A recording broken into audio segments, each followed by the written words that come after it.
how difficult is it to install these replacement grills on the front of your Chevy Cruze? Well, it took my buddy and myself about 4 hours from start to finish. But that being said, neither of us have done a job like this before, so it's definitely something you could do. The good news is you don't need any specialized tools to do this job. We did it using a Phillips screwdriver, some Torx bits, a socket and ratchet, some pliers, and a jack. Now, installing these grills does require the car's bumper to be removed, which is scarier than it sounds. The hardest part is some of the bolts holding the bumper on are inside the wheel well behind that wheel cover. So you will need to remove the wheel cover, bend that back to access those bolts. And to do that, we had to jack the car up to give us enough room to access that.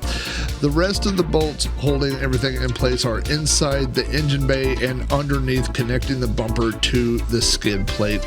The actual hardest part of the entire project was removing the old grills. They're held in with those one-way snap clips, and we had to use pliers and screwdrivers to pry the old grill out. But once you get the old grills out, the new ones snap right in, and the rest of the project is just reassembling your bumper. Now, one thing to pay attention to is make sure you order the right grills for your car. Not only do these grills change between year to year, but also they're different between the RS model and the base model. So make sure you order the right one for your car.